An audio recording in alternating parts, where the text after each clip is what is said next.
Ahora cuesta creerlo, pero entre 1936 y 1939, casi 2.500 civiles británicos e irlandeses abandonaron sus hogares para luchar en una guerra extranjera. Lo hicieron sin decírselo a sus familias, sin recibir paga y sin el apoyo de su gobierno. Lo hicieron por sus creencias, sus convicciones y su deseo de frenar la negra sombra del fascismo. Fueron a España, un país destrozado por una brutal y sangrienta guerra civil. Acudieron a defender al gobierno republicano de un levantamiento encabezado por el general Franco y apoyado por Adolf Hitler. Integrados en las brigadas internacionales, más de 500 británicos e irlandeses murieron en los campos de batalla españoles. Y aquellos que regresaron se convirtieron en marginados en su propio país. Era una elección sencilla porque se trataba de acabar con el maldito fascismo. Estando en el hall de un hotel, alguien se puso en pie y gritó: «España es roja». Yo contesté: «Sí, es roja, roja de sangre». Nos bombardearon y por la trinchera fluía la sangre.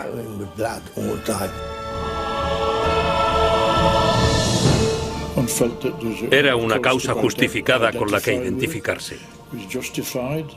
Yo estaba soltero y no tenía miedo de las consecuencias, fueran las que fueran. Dejaron atrás hijos e hijas, madres y esposas. Y nadie sabía si volverían a verse alguna vez. Las brigadas internacionales. Durante los últimos 25 años, he recogido historias orales sobre las dos guerras mundiales. He oído relatos de heroísmo, tragedia, valor y sacrificio. Pero entre esas dos guerras hubo otra, una menos conocida, a las puertas de Gran Bretaña, que podría considerarse un ensayo para la Segunda Guerra Mundial. Estas ruinas de Belchite se alzan como testimonio de la Guerra Civil Española, uno de los conflictos más amargos del siglo XX. La Guerra Civil Española abrió las compuertas de una nueva y terrible forma de guerra. Los bombardeos aéreos, los objetivos civiles y el genocidio se convirtieron en algo común en España entre 1936 y 1939. Un conflicto interno que trascendía. La guerra fue de una enorme importancia internacional. En un bando estaba el general Franco, el líder fascista rebelde que dirigía a los generales del ejército español para tomar el poder en una sublevación atroz. Apoyado por Hitler, que vio la oportunidad de ensayar para futuros conflictos, Franco contaba con el respaldo de la máquina de guerra nazi. Enfrente estaba el gobierno republicano, elegido democráticamente. Ejerciendo el gobierno de un país en desarrollo, se vieron superados en número y en potencia de fuego por su propio ejército, que se rebeló contra ellos. Pero, en una increíble muestra de solidaridad, casi 60.000 combatientes por la libertad de todo el mundo acudieron en su ayuda. Desentrenados, desarmados y de forma voluntaria, vinieron a luchar contra el fascismo. Y durante los 3 años siguientes, casi 10.000 perderían la vida.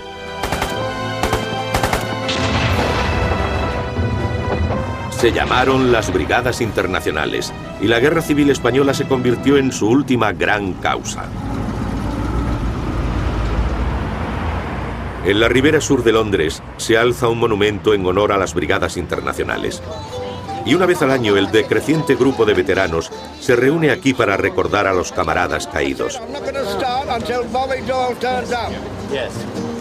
Hace 70 años, sin que sus familias lo supieran, partieron de Gran Bretaña hacia un país que no conocían, a tomar las armas contra el fascismo. Ninguno de ellos era soldado, Ninguno de ellos hablaba español y ninguno de ellos sabía qué le esperaba. Pero todos, sin excepción, estaban dispuestos a entregar su vida por la República Española, para derrotar a Franco y contener la expansión del fascismo por Europa. Cuesta creer que hoy pueda darse semejante solidaridad y sacrificio. La España actual es muy diferente de la de 1936. Ahora es un motor económico, político e industrial de la Europa moderna. Pero a comienzos de los años 30 era un país fuertemente dividido. Por un lado estaban los empresarios y terratenientes extremadamente ricos que disfrutaban de sus vacaciones junto al mar. Y por otro los obreros, analfabetos, oprimidos, que apenas ganaban para comer. En 1936, España era un país pobre. Y había 24 millones de personas pobres, la mitad analfabetas. 8 millones increíblemente pobres y 2 millones sin tierra. Desde la instauración de la República en 1931, España se había convertido en un país de maniobras, manipulaciones y maquinaciones políticas. Mientras los ricos terratenientes veían a los republicanos repartir sus tierras y casas entre la clase obrera, la rebelión se palpaba en el ambiente. Cuando hablamos del golpe de Estado de 1936, tendemos a olvidarnos del golpe de Sanjurjo de 1932, que fue controlado fácilmente por el gobierno republicano. Y fue un error pensar que el del 36 iban a poder reprimirlo del mismo modo. Se equivocaron, ya que fue un golpe de Estado mucho más fuerte. En 1936 se incrementa la violencia y los asesinatos políticos, mientras la derecha española reclama lo que considera suyo. Sus líderes sabían que necesitaban el apoyo del ejército. Y solo había un hombre capaz de dirigirlos: el general Francisco Franco.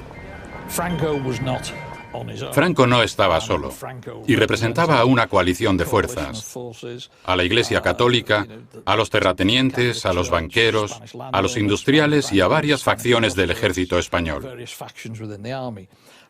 Dicho eso, al comienzo del golpe, Franco solo era uno más, y cuando se planeó todo no se pensó en él como posible dirigente. El hombre que se suponía que iba a estar al mando era el general Sanjurjo, pero falleció en un accidente aéreo en Lisboa. Mientras Franco planeaba su golpe desde la capitanía de las Islas Canarias y convencía a Hitler para que apoyara su acción, la amenaza del fascismo crecía también en Gran Bretaña. Oswald Mosley y sus camisas negras iban cobrando protagonismo en Londres. A todos aquellos preocupados por la expansión del fascismo en Europa, les inquietaban Mosley y sus seguidores.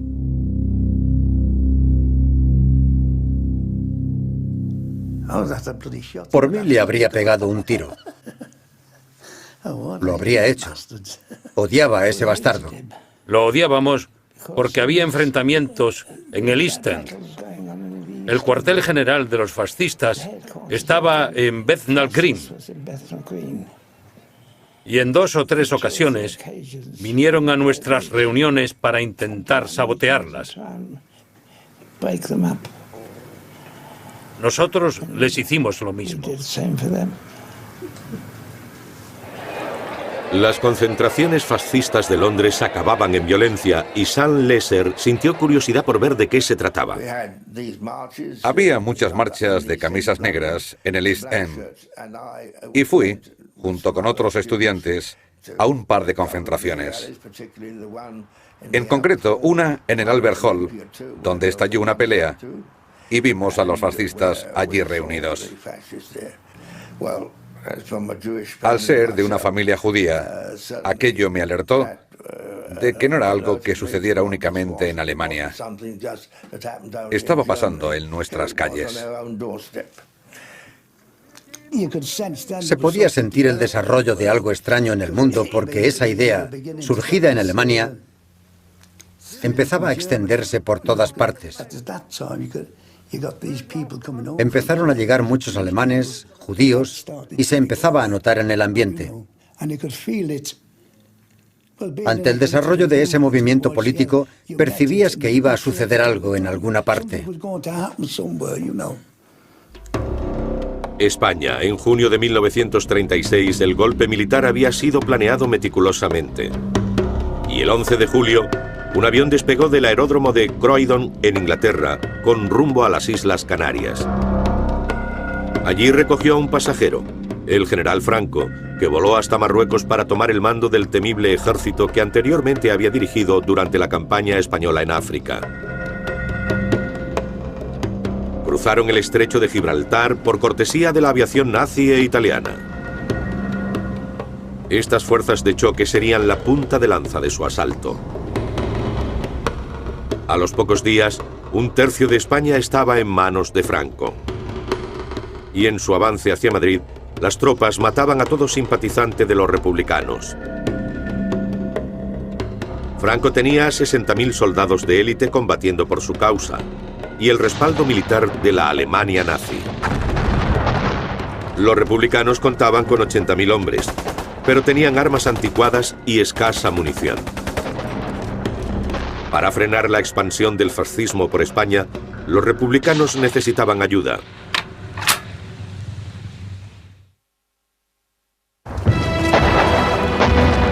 A finales del verano de 1936, la guerra civil española se había extendido por todo el país y Franco avanzaba hacia Madrid. En Gran Bretaña muchos se alarmaron ante las atrocidades cometidas en España. Pero el primer ministro Baldwin no estaba dispuesto a implicarse. A pesar de las peticiones de armas y municiones de la República, los políticos británicos negaron la ayuda. Junto con Francia y otros 27 países, firmaron un acuerdo de no intervención que les impedía prestar ayuda a los republicanos. Pero Alemania e Italia no firmaron, y no tardaron en enviar armas y personal a cambio de dinero y valiosos minerales. Estoy convencido de que la Guerra Civil Española fue la primera batalla de la Segunda Guerra Mundial. El motivo principal de la intervención de Hitler en el conflicto fue que estaba a punto de alterar el equilibrio internacional de poder. Se trataba de ver hasta qué punto estaban dispuestos a ceder los británicos. Y esa era, en términos internacionales, la verdadera importancia de la Guerra Civil Española. Gran Bretaña y Francia eran mucho más débiles al final de la guerra que al principio. Y eso era lo que Hitler buscaba. Pero para los sindicalistas y comunistas británicos, la no intervención era claramente la decisión equivocada. Yo pensaba que era pura basura porque no iba a funcionar. Era un ardid para dejar a los fascistas ir a España.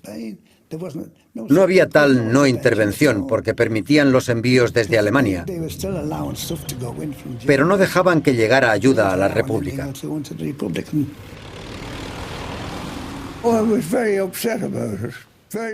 Yo estaba muy molesto porque había un gran número de personas manifestándose en Inglaterra a favor del apoyo a la República Española.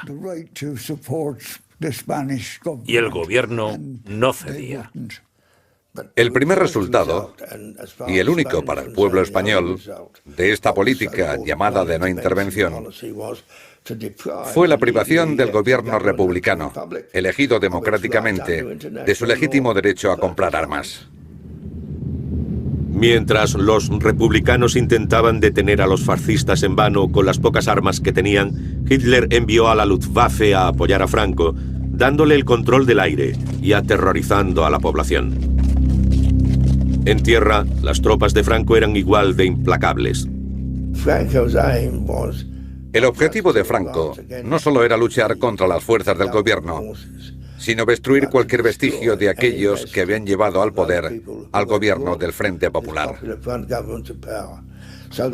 Y ciudad tras ciudad, cuando llegaban las tropas fascistas, hacían matanzas entre la población civil, gente normal y corriente. Mientras los ciudadanos españoles intentaban huir del terror, empezaban a llegar al Reino Unido informes de aquellas atrocidades. Sin amilanarse ante la negativa de sus gobiernos a implicarse en el conflicto, la gente, horrorizada por las historias de muerte y destrucción, empezó a tomar sus propias decisiones sobre cómo hacer frente al fascismo. Uno de ellos era Jack Jones. La población se sintió airada porque, sinceramente, no le interesaban los hechos. En aquella época España era un país remoto. Los ingleses no pensaban en el resto del mundo. Solo algunos lo hacíamos. Mi primera impresión fue que los españoles no nos necesitaban, que contaban con muchos hombres y mujeres. Lo que necesitaban eran armas. Pero tras varias discusiones me convencí de que se iban voluntarios a luchar. Yo tenía que ir con ellos. Lo consideraba un deber. Aparte del hecho de que me costaba encontrar trabajo y me rechazaban en todas partes por ser irlandés.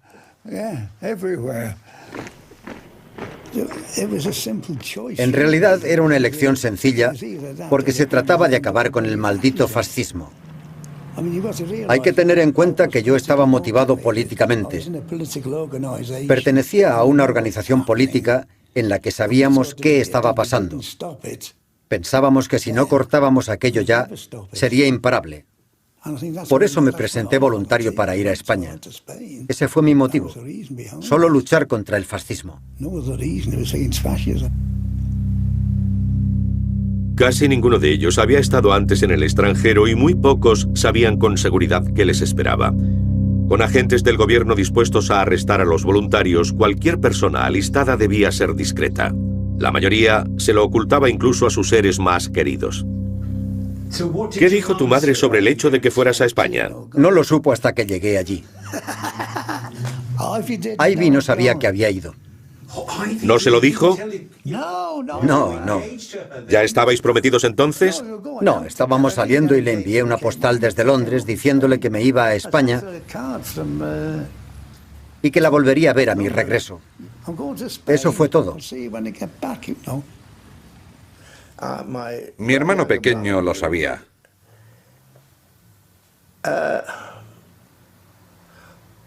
Y yo era consciente de que mi familia se iba a oponer. Pero no quería disgustar a mi madre. Los voluntarios acudieron a Londres, donde recibieron la documentación necesaria para viajar a España en una reunión secreta con simpatizantes republicanos. Hicimos los preparativos y subimos al autobús en Liverpool. El autobús de la empresa imperial nos llevó desde St. John Lane en Liverpool hasta Londres.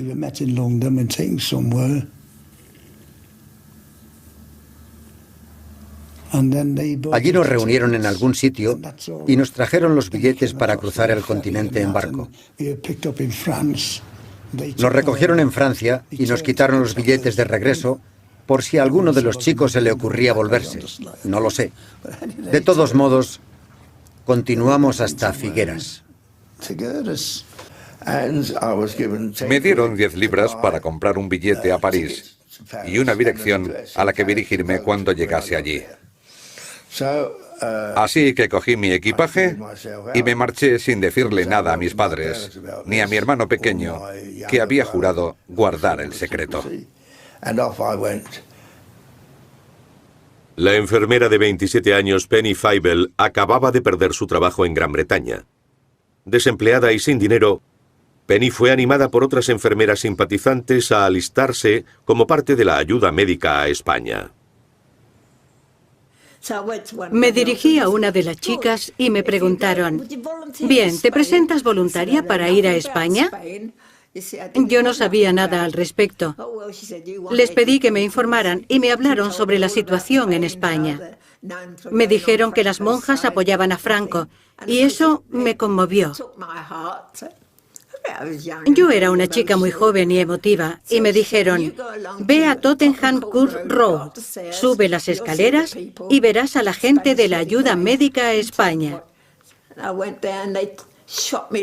Lo hice y me enviaron a España casi al instante. Me equiparon y al día siguiente me puse en camino. De Inglaterra fui a Francia. Pasé una noche allí. Luego estuve dando vueltas por allí durante 2 días, perdiendo el tiempo, mientras las diferentes organizaciones me arreglaban los papeles. Luego subí a un tren con rumbo a España. ¿Y cuánto dinero llevaba? Nada. Nunca tenía dinero. El que tenía 50 céntimos podía considerarse rico. Nunca tenía dinero. Nos dieron comida cuando llegamos a Londres y cuando llegamos a París. Nos alojaron en un barrio obrero de París y nos dijeron que mantuviésemos en secreto nuestro destino. Pero a mí no me pareció que hicieran las cosas muy en secreto, porque la gente gritaba «los aviones para España». Era un secreto a voces. Todo el mundo sabía que íbamos a España. Pero el camino del irlandés Paddy Cochrane hasta España no fue tan sencillo. Cuando estalló la Guerra Civil Española, fui caminando hasta Londres. Me dirigí a la sede del Partido Comunista, pero no me aceptaron porque no tenía experiencia militar. En principio, no querían admitir a cualquiera. Entonces leí en el News Chronicle que se buscaban conductores de ambulancia para España. Querían enviar ambulancias y mantenerlas operativas en España. Mandaron 6 y yo fui en una de ellas. Paddy fue uno de los 2.500 británicos e irlandeses que cruzaron el Canal de la Mancha para ir a España y a la mayor aventura de sus vidas. Partieron hacia lo desconocido, dejando atrás a sus seres queridos.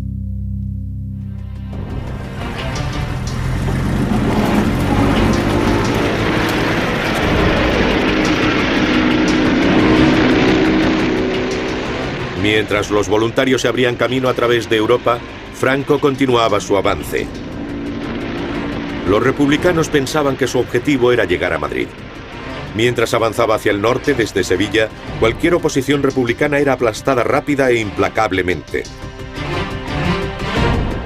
Por fin los voluntarios británicos e irlandeses llegaron a España y descubrieron enseguida que se habían unido a un ejército no profesional con poco equipamiento y una falta absoluta de organización, mientras la máquina de guerra fascista de Franco avanzaba directa hacia ellos.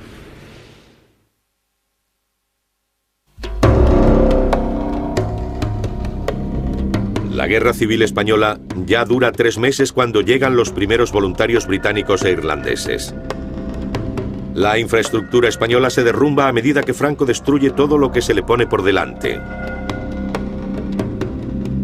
Los republicanos, mientras tanto, utilizan todo aquello que puede ayudarles y empiezan a acostumbrarse a vivir en trincheras. Pero antes de que los voluntarios puedan incorporarse al frente, son concentrados en un campo de adiestramiento en la frontera franco-española para recibir una instrucción básica.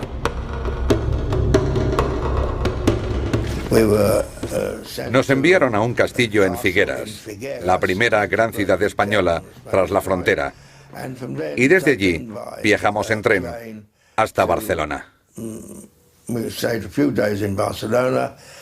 Permanecimos allí varios días y de nuevo vimos numerosas manifestaciones en apoyo de la República y contra el fascismo.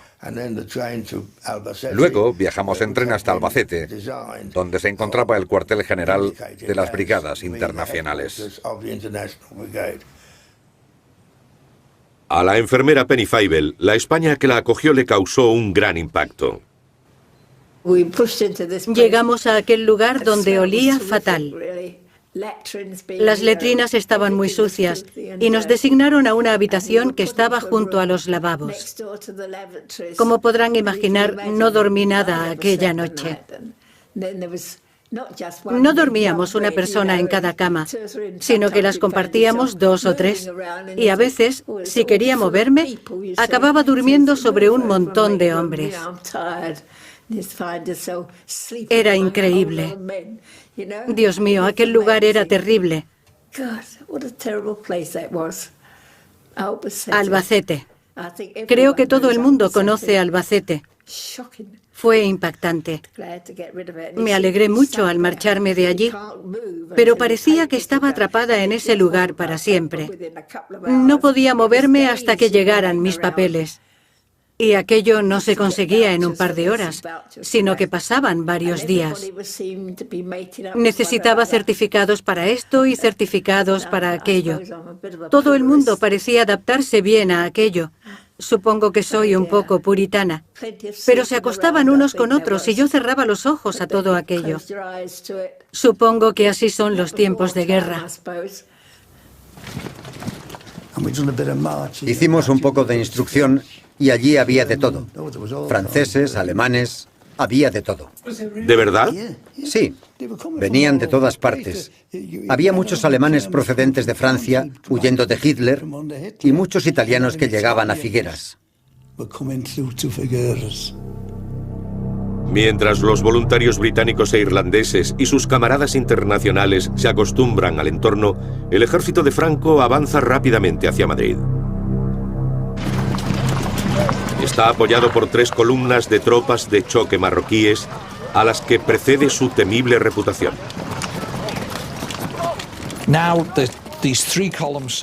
Las 3 columnas avanzaban hacia Madrid. Cuando llegaban a una ciudad o a un pueblo, mucha gente huía porque sabían lo que habían hecho en otros lugares. Mataban de forma indiscriminada, violaban a las mujeres. Era terrible. Estas columnas se habían ganado el apelativo de las columnas de la muerte.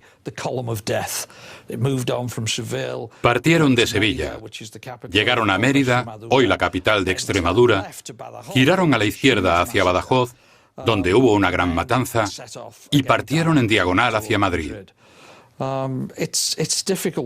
Es difícil expresar con palabras el rastro de muerte que dejaron a su paso. Hubo mucho pillaje.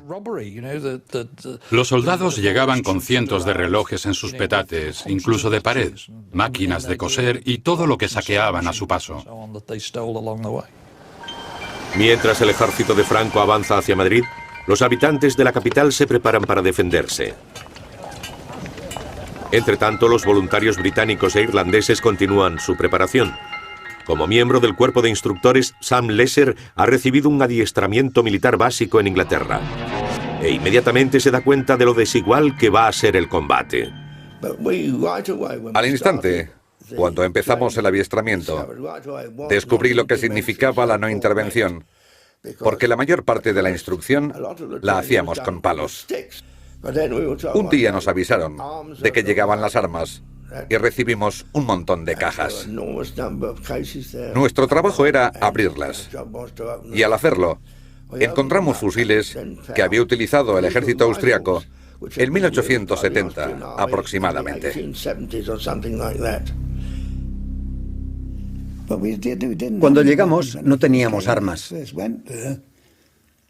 Nos dieron una vieja ametralladora y nos enseñaron a utilizarla, a rellenar las cintas y punto. Había 3 hombres por cada ametralladora y si había que moverse, uno cogía la máquina, otro la cinta y el otro el trípode. Pesaba muchísimo porque era de bronce y databa de 1905. Cuando llegamos a Madrid, llevábamos la misma arma, pero al menos nos dieron un fusil. Era mexicano porque ponía México. Mientras los voluntarios se las apañaban con su armamento victoriano, el ejército de Franco, apoyado por la poderosa maquinaria bélica nazi, continuaba implacable hacia Madrid. En la capital española, los republicanos se preparaban para la inminente batalla lo mejor que podían. Eran inferiores en número y en armas, se atrincheraron y esperaron. Pero Franco cometería un error crucial. En vez de avanzar sobre Madrid, se dirigió a Toledo. En la carretera a Madrid hay un momento crucial a unos 130 kilómetros al suroeste de la capital, en un lugar llamado Maqueda. Allí, la carretera se bifurca y continúa por el noreste hacia Madrid y por el sudeste hacia Toledo.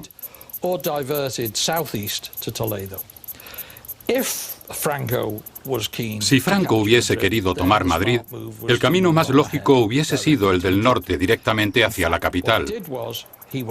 Pero lo que hizo fue girar al sudeste, a Toledo. En Toledo, el levantamiento de Franco se topó con varios problemas. Los republicanos habían contraatacado y unos 1.200 soldados de Franco quedaron sitiados dentro de una fortaleza aparentemente inexpugnable, el Alcázar. Sitiados con mujeres y niños y solo con grano y carne de caballo para comer, los franquistas lograron resistir. Al desviarse a Toledo, Franco pudo rescatar a las tropas asediadas en un arriesgado ataque que afianzaría su posición como líder indiscutible del régimen nacionalista.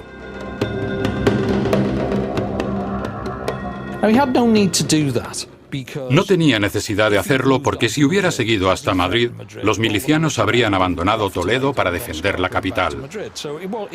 Así que, en términos militares, no era necesario. No obstante, para Franco lo era por dos motivos.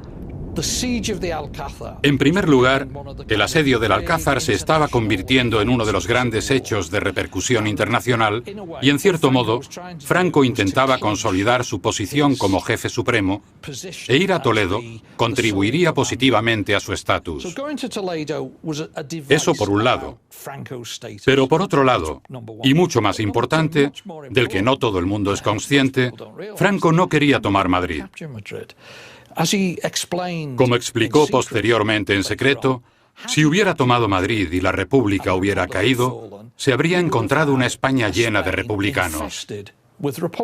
Lo que quería era una guerra lenta para aniquilar a tantos republicanos como pudiera, y eso fue lo que hizo. Una caída temprana de Madrid no habría sido conveniente. Así que el desvío fue una táctica en su locura, por así decirlo. En septiembre de 1936, Franco lanza su ataque a Toledo para rescatar a sus tropas sitiadas. Y cuando sus fuerzas entraron en la ciudad, la sangre corrió por sus estrechas y empinadas calles en represalia. Los soldados de Franco mataron a 200 milicianos republicanos heridos en sus camas del hospital, utilizando granadas y bayonetas. Se dice que 20 mujeres embarazadas fueron fusiladas en las tapias del cementerio. El 29 de septiembre, Franco entró en la ciudad. Toledo era suya. Madrid sería su siguiente objetivo. Pero los republicanos lo estaban esperando.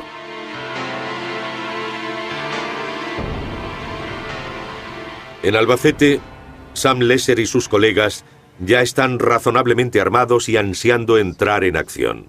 No tardamos en acostumbrarnos a las exiguas instalaciones sanitarias que había disponibles, por llamarlas de algún modo. Seguíamos con la instrucción y una noche se corrió la voz de que cesaba la preparación porque los fascistas habían roto el frente de Madrid. Era la primera vez que oíamos hablar de ese frente. Así que empaquetamos las cosas en plena noche y nos subieron a trenes y camiones sin decirnos dónde íbamos. Solo hablaban del frente de Madrid.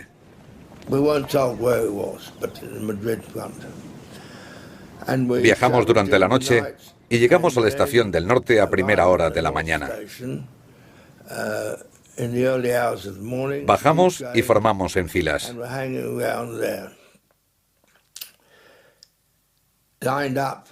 Aquel fue uno de los primeros batallones de la primera Brigada Internacional, que recibió el nombre de Brigada 11. Las brigadas internacionales habían llegado a Madrid. Si caía, Franco se haría con la capital y su victoria estaría asegurada.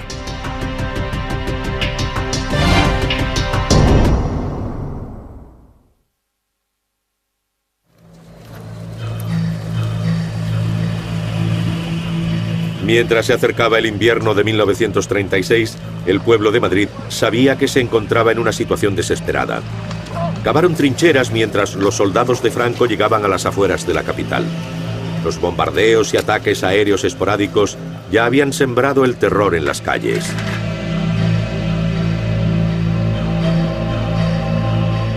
Y mientras los jóvenes de la capital se alistaban voluntarios al ejército republicano para defender la ciudad, la llegada de las brigadas internacionales levantó la moral de Madrid. Llegamos allí, formamos en filas y marchamos por las calles.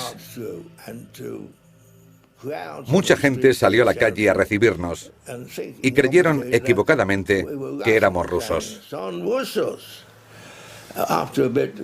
Después de un rato, se dieron cuenta de su error. Nos subieron a unos camiones y nos llevaron al frente de Madrid. Los primeros 36 brigadistas británicos se unieron a otros 3.500 voluntarios de todo el mundo. Frente a ellos, 25.000 combatientes fascistas. Cuando llegamos, nos desplegaron en el frente de la ciudad universitaria y allí estuvimos durante 3 o 4 semanas. No teníamos miedo. Más bien intentábamos adaptarnos a la situación, pero no teníamos miedo. Yo habría ido a cualquier parte, habría hecho cualquier cosa. Las probabilidades de los republicanos que defendían Madrid eran tan escasas que el gobierno abandonó la ciudad. Pero las brigadas internacionales se quedaron y esperaron, sabiendo que los superaban en número y que se encontraban en la línea de fuego de los fascistas que avanzaban rápidamente hacia ellos.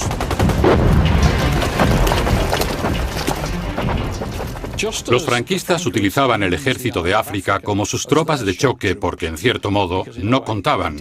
No importaban las bajas, no eran españoles. Por otro lado, aunque los españoles consideraban héroes a los brigadistas internacionales y los adoraban, los mandos militares tendían a usarlos como fuerzas de choque.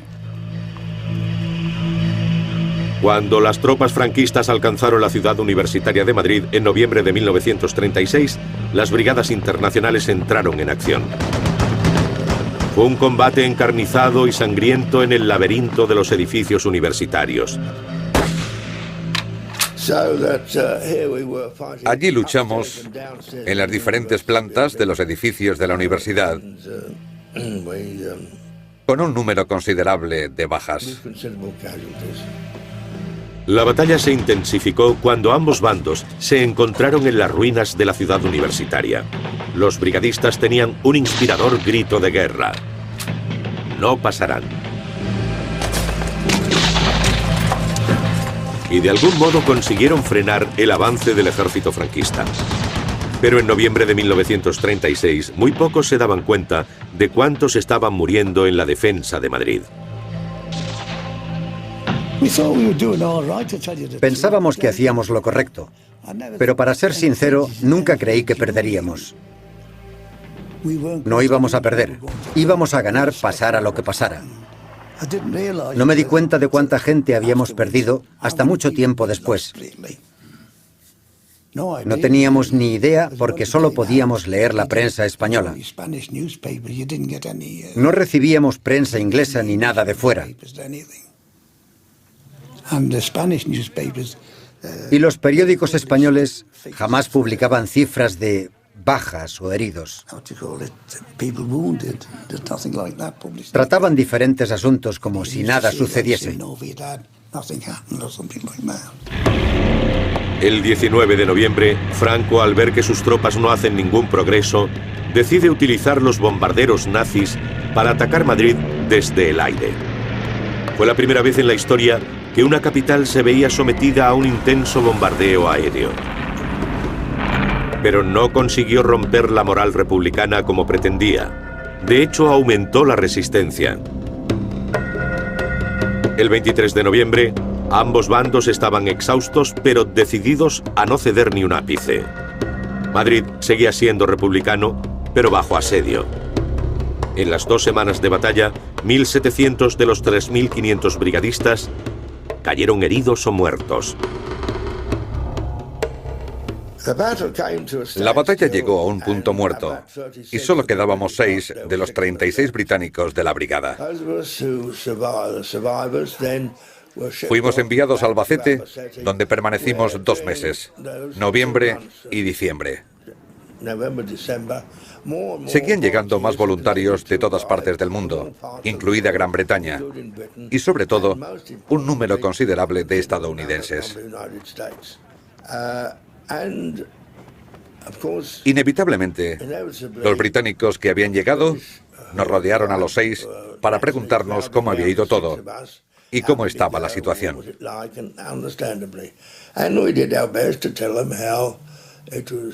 Hicimos todo lo que estaba en nuestra mano para contarles cómo era aquello y volvimos a la instrucción.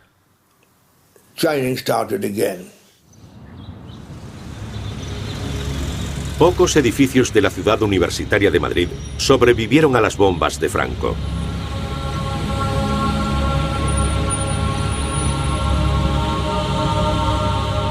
Pero increíblemente, el mismo que defendió Sam Lesser sigue todavía en pie.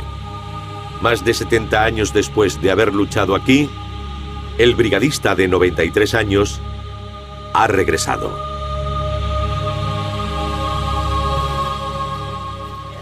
Todo permanece. Es la primera vez que regresas tras 70 años. 70 años. Desde la batalla. Eso es.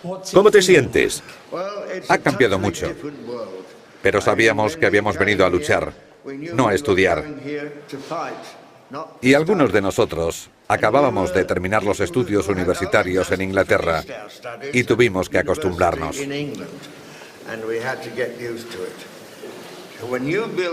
En aquella época, estos edificios eran nuevos. Y lo primero que tuvimos que hacer, nada más llegar, fue abrir agujeros en las paredes para disparar con nuestras armas al enemigo, que sabíamos que estaba apostado al otro lado del río Manzanares.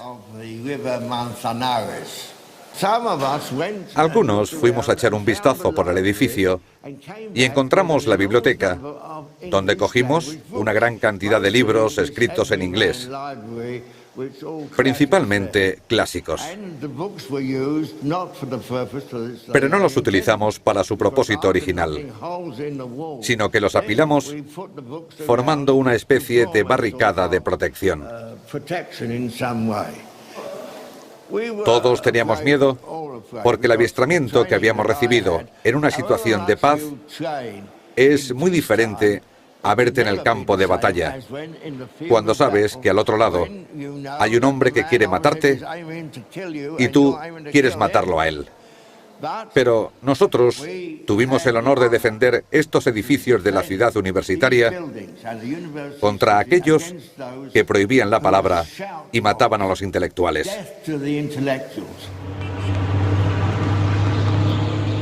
Pocos recordatorios indican que este lugar fue una vez el frente de la guerra contra el fascismo. Pero en el interior hay un vínculo directo con aquella batalla. Sam, le he traído algo bastante especial. Esto va a transportarlo directamente a la violencia de aquella batalla y a lo que hicieron para prepararse. ¿Qué fue lo que utilizasteis de la biblioteca? Lo que utilizamos de la biblioteca fue una colección de libros en inglés. Cada hombre se llevó algunos. Recuerdo que los dos John, aparecieron con unas pilas de libros y dijeron, esto podría servir. Cada hombre cogió un montón. ¿Te gustaría ver esos libros? Por supuesto, los utilizamos como... Aquí tienes. Con los impactos. Dios mío, los han conservado. Mira, tiene la marca de una bala. Estoy impresionado.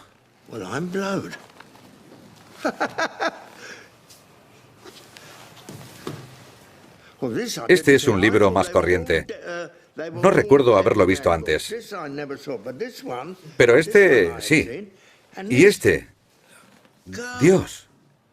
Mira la marca de la bala. Ya lo veo. Este es uno de los libros que apilé junto a las troneras que hicimos en la pared para poder disparar bien con las ametralladoras que acabábamos de recibir.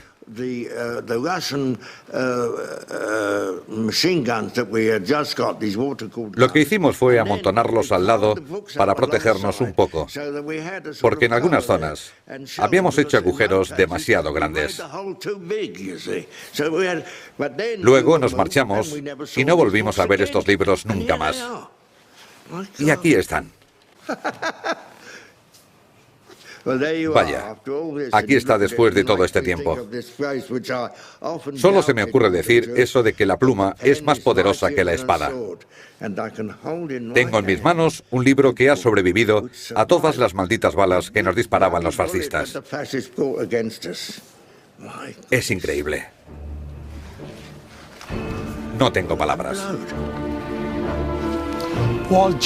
Mientras Sam y Jack se recuperan en Albacete, Madrid sigue siendo bombardeado y alcanzado por la artillería. Pero el hundimiento de la moral civil que Franco esperaba no se produce. A pesar de la muerte de 10.000 personas de ambos bandos, la capital sigue en manos republicanas y no están dispuestos a ceder. Ahora Franco tendrá que rodear Madrid sin tomarlo. Bajo las paredes de la cantera barcelonesa, donde eran arrojados los adversarios de Franco, se alzan monumentos a las brigadas internacionales. Demuestran que a pesar de que la Guerra Civil Española terminó en 1939, las hazañas de los brigadistas que vinieron de diferentes partes del mundo para luchar contra Franco no se han olvidado.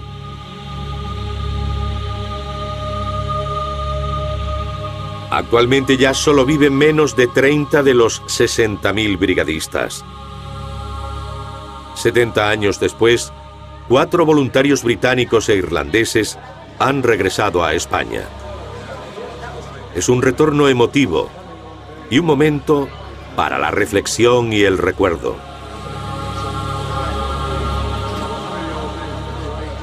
Pero la gratitud hacia ellos y la causa por la que lucharon voluntariamente es mayor que nunca.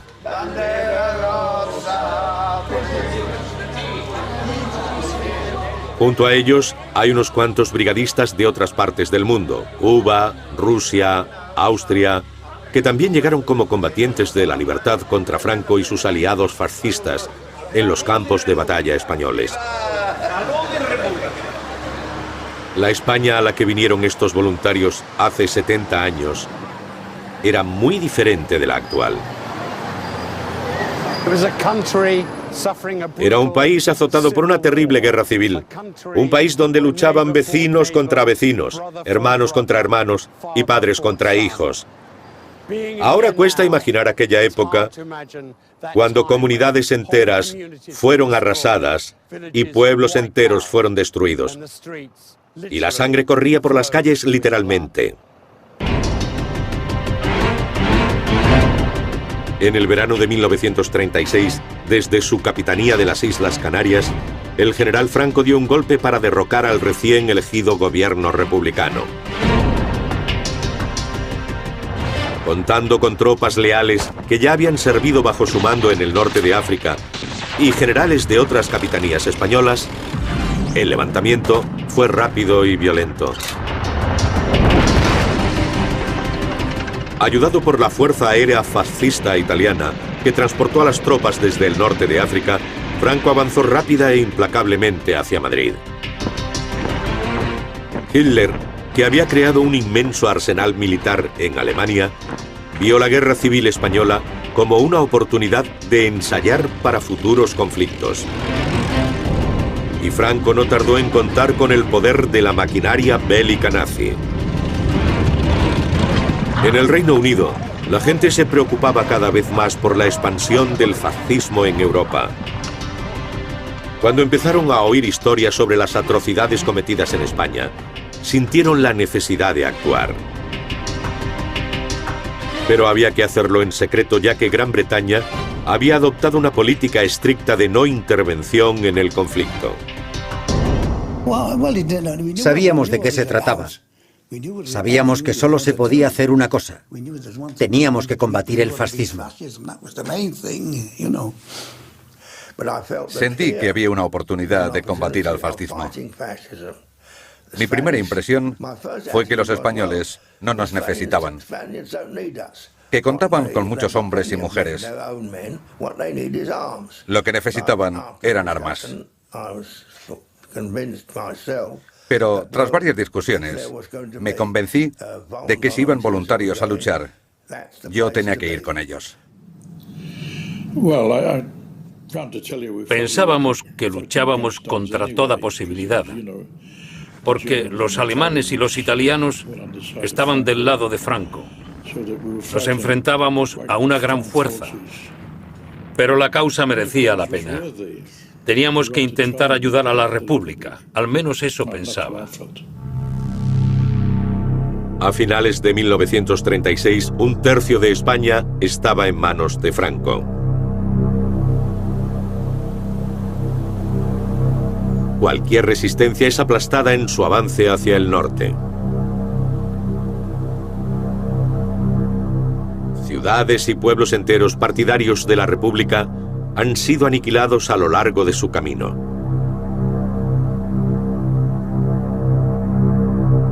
Pero Madrid ha resistido, en parte gracias a las brigadas internacionales, y permanece en manos republicanas. Ha sido una batalla cruenta. De los 36 voluntarios británicos e irlandeses combatientes en Madrid, solo 6 han salido con vida.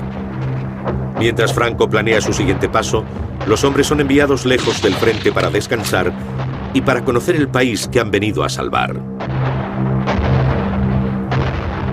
Para Jack Edwards, de 22 años, la diferencia con Liverpool es abismal. Parecían estar atrapados en el pasado.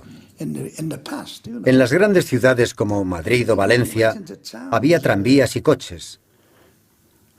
Pero en las zonas rurales, fuera de las ciudades, todo estaba atrasado, muy poco desarrollado. Mucha gente no sabía leer ni escribir.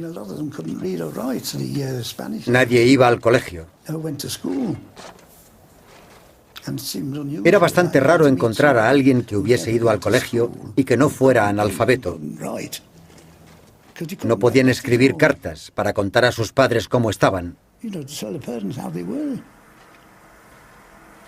Eso me impactó muchísimo. Mientras se recuperan en la frontera franco-española, llegan más voluntarios británicos para unirse a las brigadas internacionales. Creo que entonces decidieron dar un carácter más definido a las brigadas internacionales. Antes de eso, no estaba organizada como debía haberlo estado.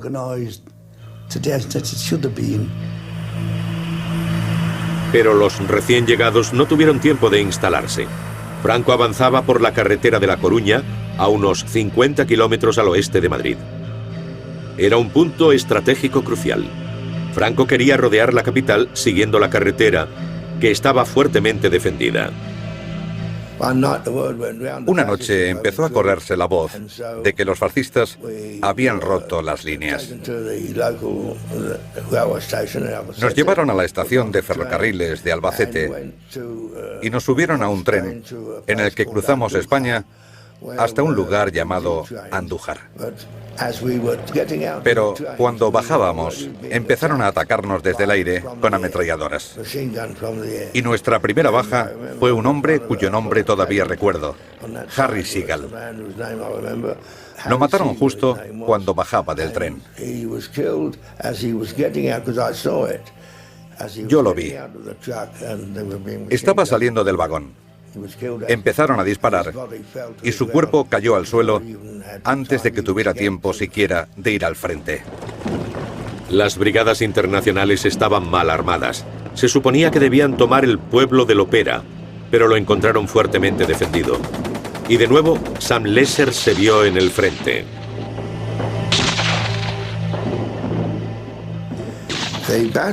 Comenzó el combate y nos integraron en el batallón francés.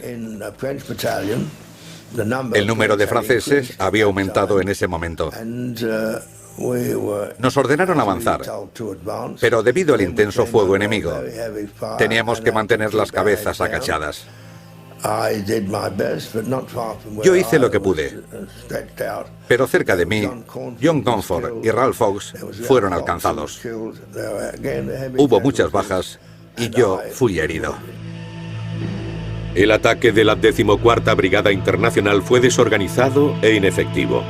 800 personas habían perdido la vida al retirarse el batallón británico, pero Sam Lesser quedó allí gravemente herido, agonizando en el campo de batalla.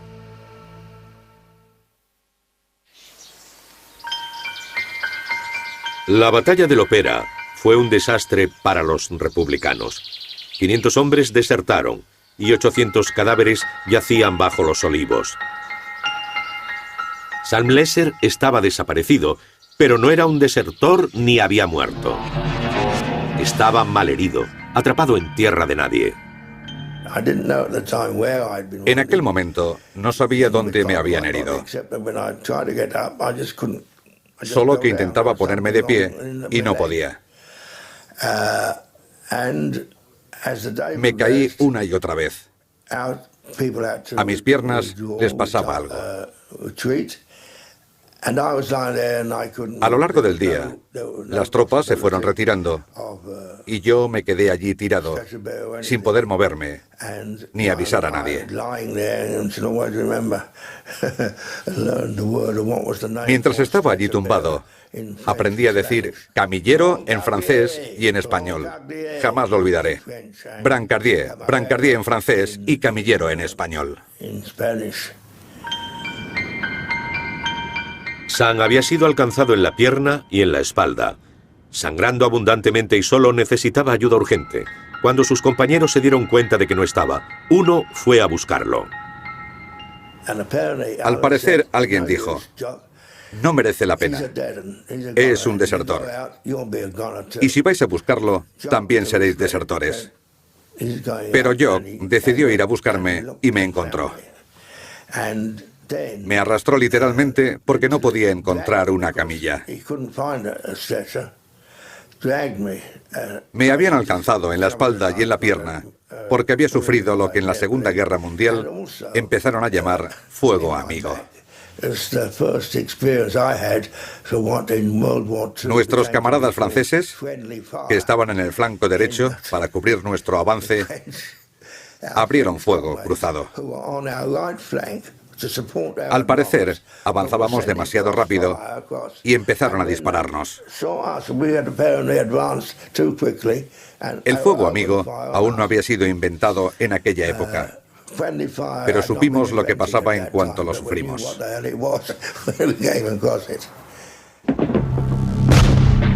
Mientras la batalla continúa, Sam es llevado hasta un pequeño puesto de socorro atendido por personal sanitario voluntario británico.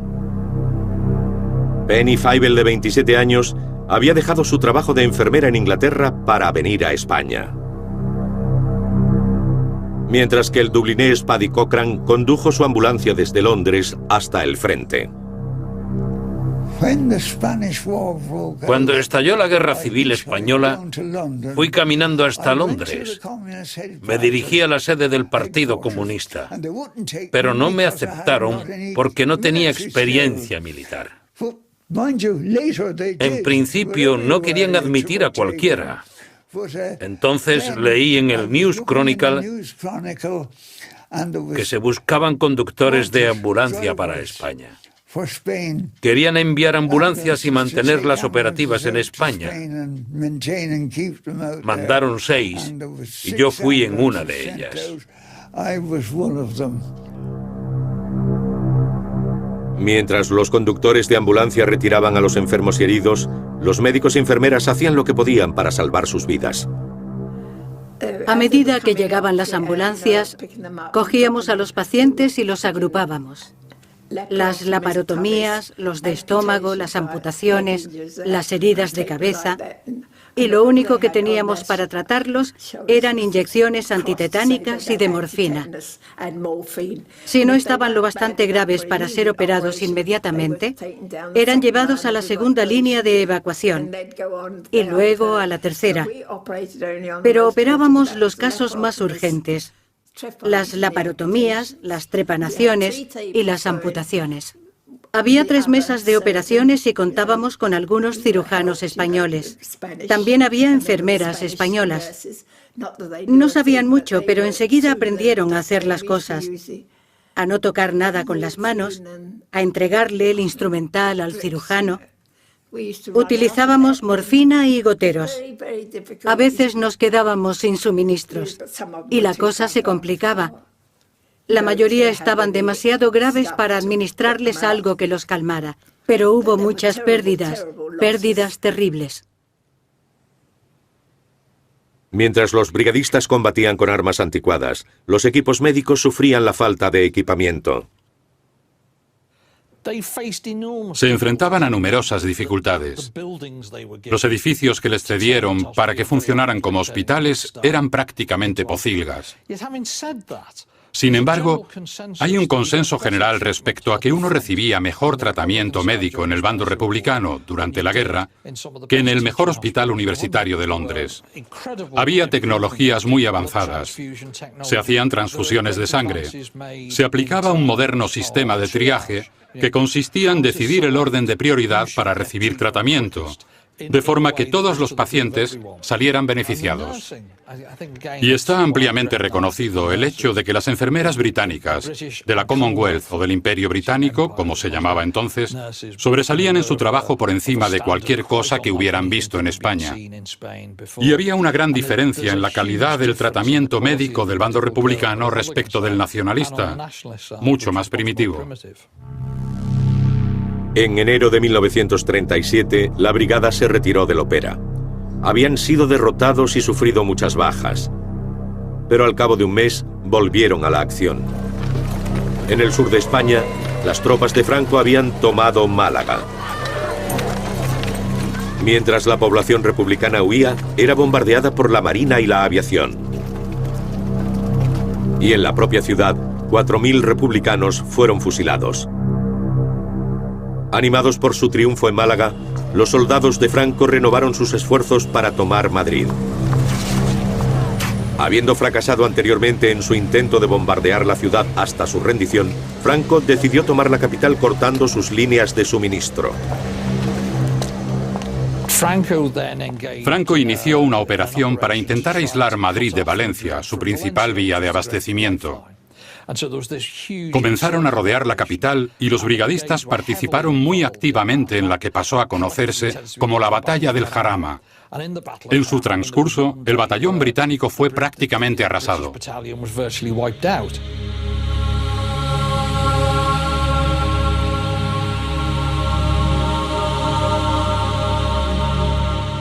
El escenario de la Batalla del Jarama es ahora un lugar tranquilo. No hay rastro de la muerte y la destrucción que ocurrió aquí.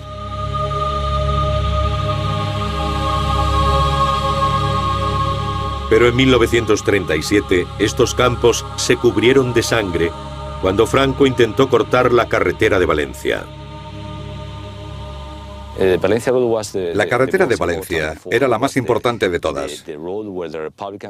A través de ella recibía el gobierno republicano refuerzos, munición y evacuaba a la población. Era realmente importante para la capital de la República. La batalla tuvo lugar en febrero de 1937. Cruzaron las colinas y las tomaron. Luego cruzaron el río Jarama y comenzó el combate en el laberinto de olivos. Aquella fue la segunda parte de la batalla. Los nacionalistas enviaron a miles de hombres al Jarama para vencer a los republicanos. Previendo lo que iba a suceder, un gran número de camilleros se desplazaron hasta el frente.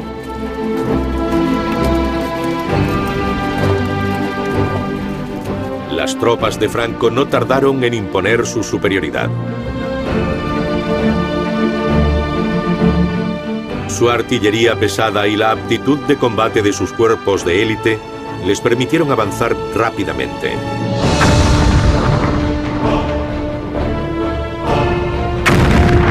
Pero los republicanos contraatacaron heroicamente a pesar de las grandes bajas, con la Brigada Internacional liderando la acción. En las colinas se sucedían los ataques, y de algún modo los republicanos aguantaron. El 23 de febrero de 1937, la batalla alcanzó su culmen con devastadoras consecuencias para ambos bandos. Solo aquel día, 1.500 hombres perdieron la vida en un ataque y un contraataque.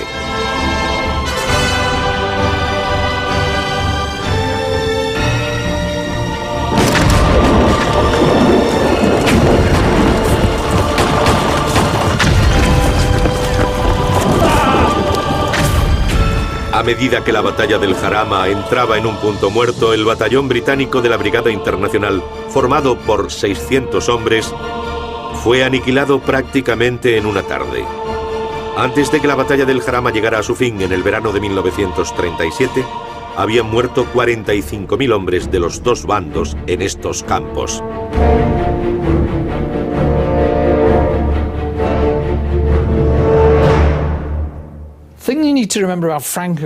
Hay que recordar que Franco pensaba que estaba haciendo la obra de Dios, por lo que el número de bajas le daba igual, nunca le importó. Y en cierto modo, una batalla de desgaste en la que ambos bandos tuvieran un gran número de bajas le venía a la perfección. Eso fue lo que consiguió en el Jarama. La batalla quedó en tablas. En todo caso, podría decirse que fue una victoria republicana que mantuvo la carretera abierta. Pero se obtuvo a cambio de un enorme coste humano. Y a decir verdad, lo mismo sucedió con las demás batallas. En Brunete, en Belchite, la historia se repitió una y otra vez. La batalla del Jarama fue un choque sangriento. Pero mientras se reagrupaban, las brigadas internacionales sabían que si querían derrotar al fascismo, tendrían que morir muchos más voluntarios en los campos de batalla españoles.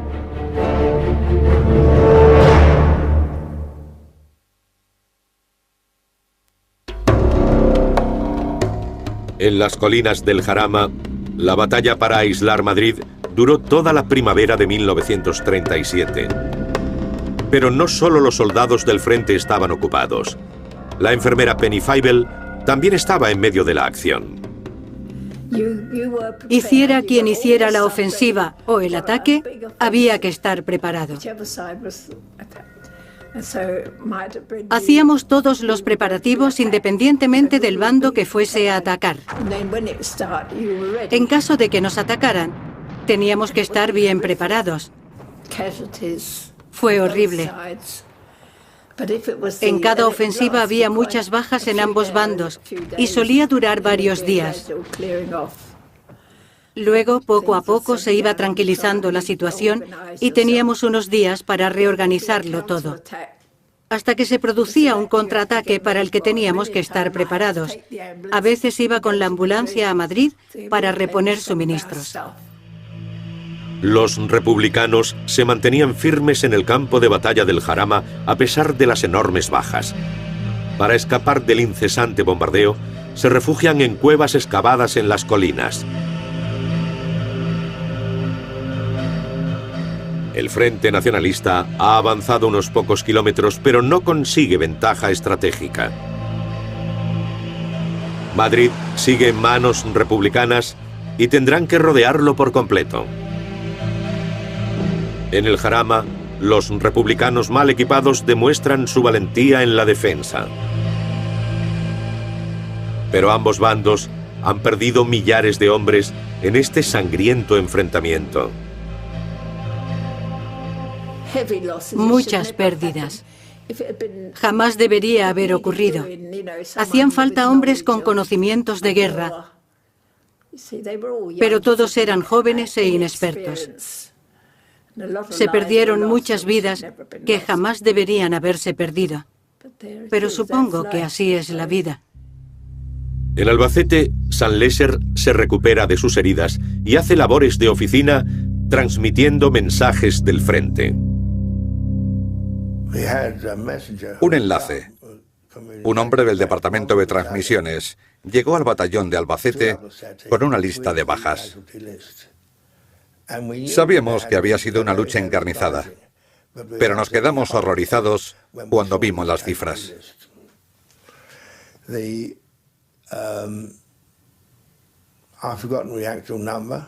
Se me ha olvidado cuántos fueron, pero recuerdo que hablé con Kerrigan sobre lo que íbamos a hacer y los problemas que teníamos para enviar esa información a Londres.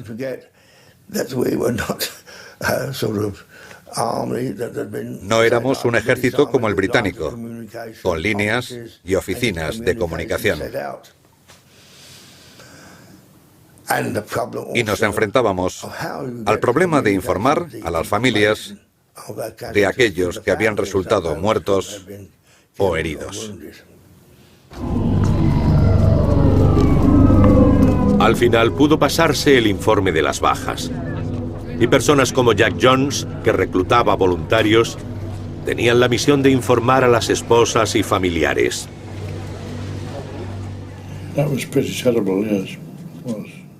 Fue terrible, sí.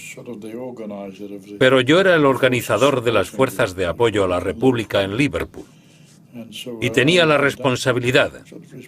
En cierto modo me sentía responsable de ello, junto a un tipo llamado Joe Lyons, que también se dedicaba al reclutamiento.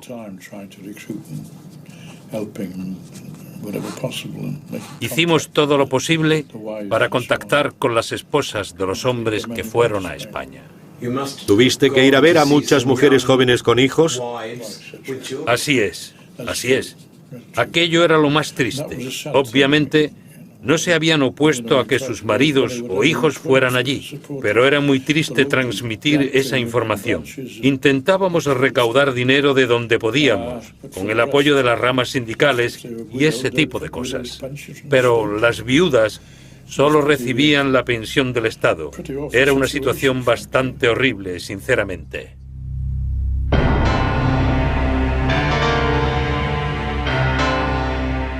En el Jarama la mayoría del combate se limitaba al fuego de artillería, seguido de ofensivas que a menudo eran asaltos a través de la tierra de nadie. Los fascistas mejor equipados se impusieron.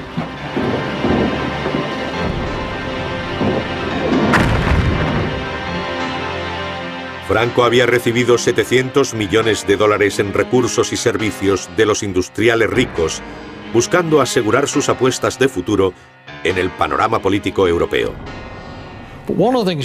Una de las cosas que hay que recordar y que difiere de la Primera Guerra Mundial es que Franco tenía una gran movilidad en lo que se refiere a sus tropas.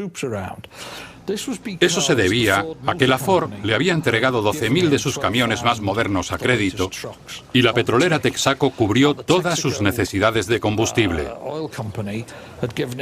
Y prácticamente gracias a esta movilidad, Franco siempre fue capaz de movilizar refuerzos de un modo relativamente rápido. Por supuesto, también disfrutaba de superioridad aérea. La superioridad aérea tendría consecuencias devastadoras para los republicanos cuando Franco centró su atención en el norte. Aquí, en torno a Bilbao, estaba la industria de los republicanos. Franco utilizó a la Luftwaffe para destruirla con un efecto catastrófico. Pero la industria no era el único objetivo cuando la temible Legión Cóndor lanzó sus bombas sobre Guernica el día de mercado.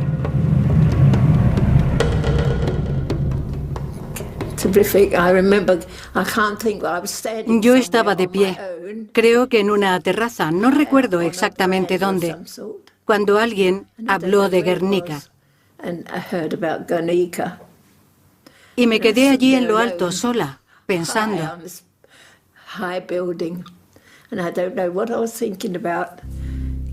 Me costaba imaginar las cosas tan terribles que tendría que soportar aquella gente. Nos desmoralizó mucho aquello. el hecho de que hicieran aquel bombardeo. Empezó a llegar gente. Yo sabía que venían muchos niños, porque las esposas me escribían. Esa era toda la información que recibimos al respecto, porque no teníamos periódicos ni nada. Durante el verano, los republicanos intentaron detener el avance de Franco aparentemente inexorable. Mientras el territorio era arrasado, una ofensiva bien planeada en Brunete consiguió sorprender al ejército franquista cuando 50.000 republicanos rompieron las líneas enemigas. Durante 10 días, en una de las batallas más sangrientas de la guerra, los republicanos defendieron la ventaja obtenida. Pero los nacionalistas contaban con la ayuda de los Messerschmitt 109, una nueva y terrible arma. En condiciones de caos total, con ambos bandos bombardeando por error a sus propias tropas, los nacionalistas forzaron la retirada republicana hasta su punto de partida. En agosto de 1937, los republicanos volvieron su atención al frente de Aragón en un intento de distraer a las fuerzas de Franco de su ofensiva en el norte. Lucharon para tomar pequeñas poblaciones, como Belchite. Aquí la batalla fue especialmente atroz. Entre los brigadistas internacionales atrapados en la batalla de Belchite estaba el irlandés Bob Doyle. Yo estaba disparando entre dos árboles y podía ver a los fascistas avanzando. Les disparé y ellos me dispararon a mí. Pero sus balas impactaron en el muro que tenía detrás. Fallaron. Así que me puse de pie. Quería que me mataran. No era por valentía. Es solo que pensaba que aquel sería el fin. El hombre que había a mi lado fue alcanzado. Subí a unas piedras y seguí disparando, pero las balas seguían pasando junto a mí. Aún no me explico cómo no me mataron. Superados en potencia de fuego, había pocas probabilidades de que los republicanos tomaran Belchite. La decisión de usar tanques fue un desastre, ya que se atascaban en las calles estrechas. Aquí, los republicanos fueron masacrados en los callejones, siendo blancos fáciles para el enemigo. Pocos sobrevivieron y quienes lo hicieron estaban rodeados por las tropas de Franco, esperando la muerte ante el pelotón de fusilamiento. Bob era uno de ellos.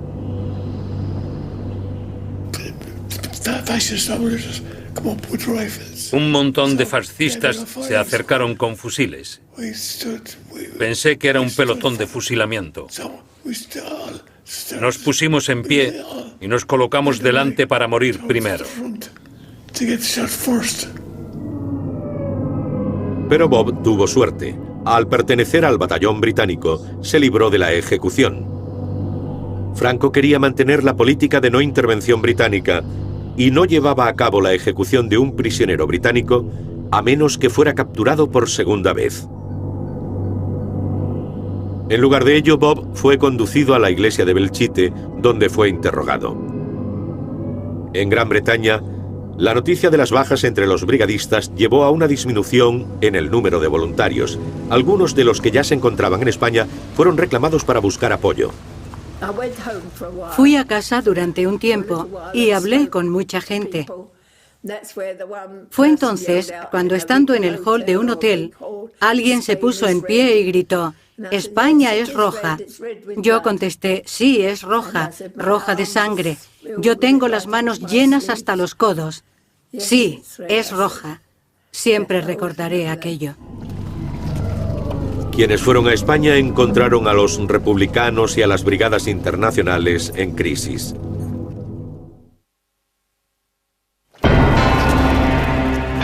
En el duro invierno de 1937-38, Franco decidió lanzar otro ataque contra lo que se había convertido en su gran obsesión, Madrid. Al descubrir su estrategia, los republicanos decidieron lanzar un ataque preventivo, con la esperanza de detenerlo. El objetivo era la desapacible provincia de Teruel. Mientras los republicanos atacaban, la temperatura cayó por debajo del récord mínimo en el siglo XX. Llegamos a las afueras de Teruel y hacía un frío terrible. Las naranjas que llevábamos se habían congelado. Ese frío hacía. Fue la única vez, a lo largo de toda la guerra, en la que una capital de provincia cayó en manos republicanas. Así que fue muy importante. Pero la vieja historia se repitió. El ataque comenzó en diciembre de 1937 y a finales de enero del 38, Franco llenó la zona con tropas que fueron recuperando Teruel poco a poco.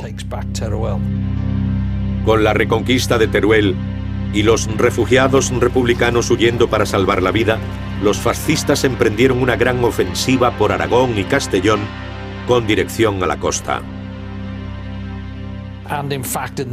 De hecho, a mediados de abril, el 15 de abril de 1938, los franquistas llegaron al mar en Vinaroz, partiendo la zona republicana en dos. Después de aquello, habría sido muy difícil ganar para los republicanos. Pero mientras los soldados de Franco jugaban con las olas y su líder estaba convencido de la proximidad del final, los republicanos preparaban un último ataque, el más atrevido y sangriento de todos a lo largo de la guerra. El río Ebro se había convertido en la nueva línea de demarcación entre los dos bandos. Los republicanos planeaban cruzar con 80.000 efectivos para impedir a Franco el ataque a Valencia. El 24 y 25 de julio, las tropas republicanas consiguieron cruzar el río y avanzar varios kilómetros hacia el oeste. Pero aquel fue solo el comienzo de la batalla, mientras los fascistas lanzaban todo lo que tenían contra el enemigo entre las colinas que rodean el Ebro, que acabaron convirtiéndose en un cementerio republicano. Cada vez más historiadores piensan que la batalla del Ebro fue un terrible error. Por supuesto, siempre se ha considerado la última y gloriosa ofensiva republicana. La superioridad en armas y hombres del otro bando era enorme. En aquel momento, la República estaba reclutando a muchachos de 15 y 16 años, pero se enfrentaban a la enorme superioridad de los nacionalistas y a su gran capacidad de movimientos. Yo creo, y otros historiadores militares más especializados que yo, que fue un gran error. Aquella carnicería fue innecesaria. Puede que las colinas que rodean al Ebro fuesen difíciles de atacar, pero eran más difíciles aún de defender. Los republicanos se habían apostado sobre las cumbres, pero Franco estaba decidido a recuperar el terreno perdido. Con casi 1 millón de hombres armados, podía permitirse las posibles bajas de un contraataque. Los republicanos, pensando que eran invencibles en sus alturas, se encontraron atrapados cuando Franco cortó las líneas de suministro. Y rodeados por 500 cañones, llovieron sobre ellos más de 13.000 proyectiles todos los días durante 4 meses. ¿Qué piensa de aquella época? ¿Qué fue lo que los animó a atacar? En aquel momento eran muy fuertes. Al final de la Guerra Civil, el ejército del Ebro, que era la mejor unidad del bando republicano, estaba a la altura de las unidades fascistas, de los legionarios, de los regulares, de los carlistas. A excepción de las fuerzas aéreas, no contaban con apoyo aéreo. Eran únicamente soldados valientes. Los fascistas atacaban día tras día recuperando las colinas una a una. Los republicanos se defendían lo mejor que podían, pero no era suficiente. A medida que el verano de 1938 daba paso al otoño, las tropas de Franco, gracias a su superioridad aérea y de fuego artillero, expulsaron a los republicanos de las colinas del Ebro. El batallón británico de las Brigadas Internacionales había perdido a 90 hombres. y los republicanos habían perdido un ejército. Efectivamente, la República había sido derrotada y España estaba en manos de Franco. En septiembre de 1938, la República anunciaba su intención de repatriar a todos los voluntarios extranjeros mientras iniciaba la búsqueda de un posible acuerdo de paz. Pero durante 2 días más, los británicos lucharon en el Ebro, con resultados devastadores. Estamos viendo un trozo de historia. Sí, incluso podemos tocar los nombres de los que murieron aquí. 40 de ellos murieron el último día de la batalla, el 23 de septiembre. Sabían con certeza que aquel iba a ser el último día de batalla y su último día en la Guerra Civil Española, pero no se retiraron. Volvieron al combate y lucharon hasta el último momento. Para 40 de ellos fue su último día de vida. Es triste, muy triste. El 29 de octubre de 1938 se celebró en Barcelona un desfile de despedida para las brigadas internacionales. Los brigadistas desfilaron ante miles de españoles que lloraban y los vitoreaban. Fue un día terrible para nosotros porque no queríamos. Nuestra gente no quería marcharse de España, pero se había tomado la decisión. El gobierno de la República, presidido por Juan Negrín, tuvo ese gesto de retirar a los voluntarios extranjeros con la vana esperanza de que Hitler y Mussolini respondieran, aunque no pensaban que fuera a pasar nada. No fue un desfile de soldados bien equipados y uniformados. Éramos un puñado de andrajosos que habíamos sobrevivido y marchábamos con lágrimas en los ojos. No llorábamos porque nos íbamos, sino porque sabíamos que el pueblo español había sido traicionado y no podíamos seguir ayudándole. El sol se había puesto para la estancia de las brigadas internacionales en España. En el desfile de despedida, el primer ministro republicano terminó su discurso diciendo: «Volved como honorables hijos de España». Y 70 años después, han regresado.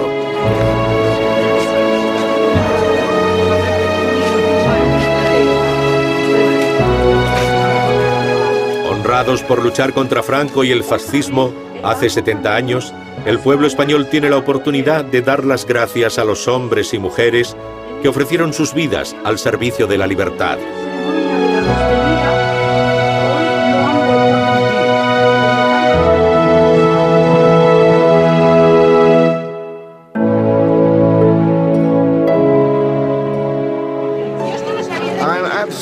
Me siento emocionado. Sabía que recibiría una buena bienvenida, pero es absolutamente fantástico el modo en el que nos han tratado después de 70 años. Para mí es un día de recuerdo. Fueron tiempos muy difíciles. Pero ver el progreso que se ha hecho, en uno u otro sentido, me anima a seguir adelante, a pesar de mi edad. De vuelta a casa, sí. Me siento muy bien. ¿Crees que valió la pena? ¿Qué sientes? Sí, me hace sentir que mereció la pena. Luchamos por la democracia y eso es lo más importante.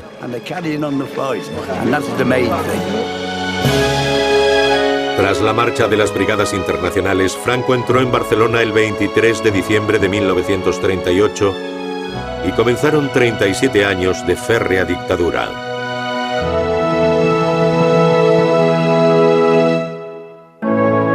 Casi 60.000 voluntarios vinieron a España. Casi 10.000 perdieron la vida. De los 2.500 brigadistas británicos, murieron unos 500. Pero todos sabían que esta era la última gran causa. La guerra es algo terrible. Creo que es lo peor que puede pasar. Tanta muerte y sufrimiento innecesarios. Pero también es preciada en un sentido, y es poder llegar a comprender el valor de la vida. Fue una gran experiencia. Yo tengo creencias muy firmes. Y creo que cuando se tienen esas creencias y las has defendido, lo volverías a hacer. No lo dudaría. Me siento muy orgulloso de haber ido a España. Me siento muy orgulloso de aquello. En cierto modo, nuestra causa se justificó posteriormente y nuestra intervención fue muy pequeña, pero contribuyó a que el país avanzara en la dirección correcta. Y más tarde se manifestó en la guerra contra el fascismo, en la que participó todo el país. Los hombres y mujeres de Gran Bretaña e Irlanda que fueron a España a luchar por la libertad estaban decididos y convencidos de sus actos. Hemos entrevistado a los últimos 9 supervivientes. Les preguntamos si volverían a hacerlo. Y cada uno de ellos dijo, sí.